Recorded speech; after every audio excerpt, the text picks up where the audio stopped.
नमस्कार। चलिए आज एक ऐसे केस की बात करते हैं जो जितना रहस्यमयी है उतना ही परेशान करने वाला भी। ये कहानी है एक पत्रकार राजीव प्रताप की और उनकी मौत अपने पीछे कुछ ऐसे सवाल छोड़ गई है जो सीधे सिस्टम पर उंगली उठाते हैं। तो कहानी की शुरुआत होती है एक बहुत ही चौंकाने वाली खबर से। एक जर्नलिस्ट जो लोकल लेवल पर हो रहे करप्शन की परतें उधेड़ रहा था, अचानक उसकी लाश मिलती है। बस यहीं से शक और सवालों का एक लंबा सिलसिला शुरू हो जाता है।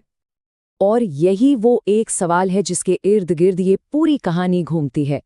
क्या राजीव प्रताप की मौत वाकई एक दुखद हादसा थी, या फिर सच कुछ और है, कुछ ऐसा जिसे छिपाने की कोशिश की जा रही है?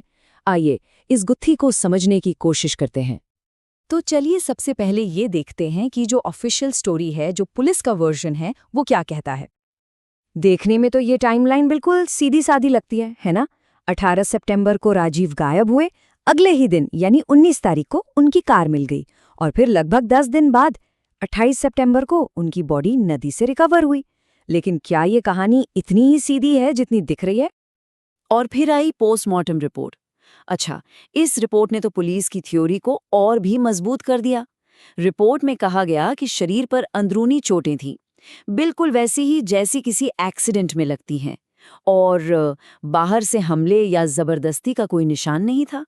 तो पहली नजर में ये मामला एक एक्सीडेंट का ही लगा।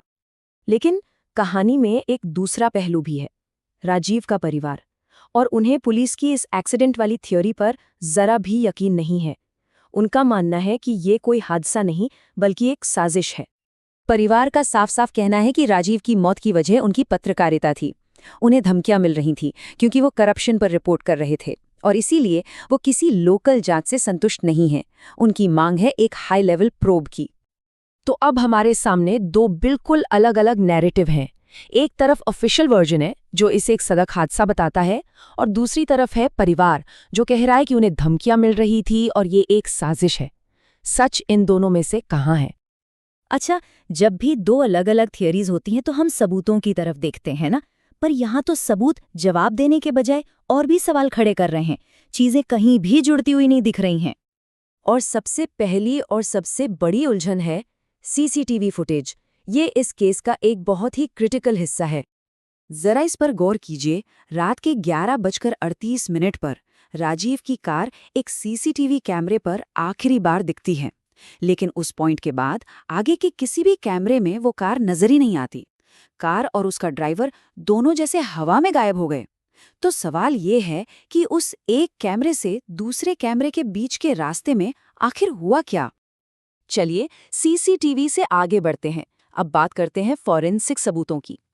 क्या पोस्टमार्टम रिपोर्ट सच में पूरी कहानी बता रही है या उसमें भी कुछ झोल है? रिपोर्ट कहती है अंदरूनी चोटें थीं, ठीक है, पर बाहर से हमले का कोई निशान नहीं। अब परिवार का सवाल ये है कि क्या सिर्फ गाड़ी के पानी में गिरने से इतनी गहरी अंदरूनी चोटें आ सकती हैं, या इन चोटों की असली वजह कुछ और थी?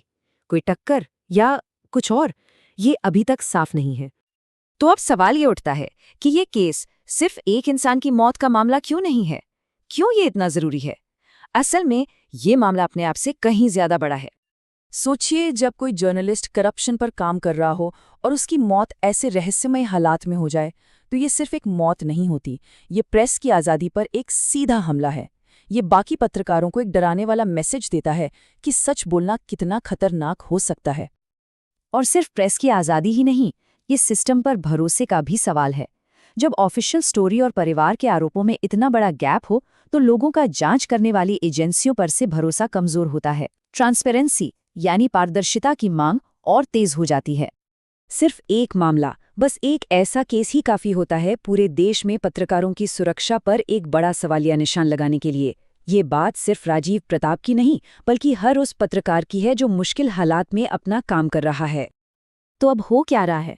देखिए, एक स्पेशल इन्वेस्टिगेशन टीम यानी एसआईटी तो बना दी गई है, लेकिन परिवार का कहना है कि उन्हें इस पर भरोसा नहीं है और वो सीबीआई जांच की मांग पर अड़े हुए हैं।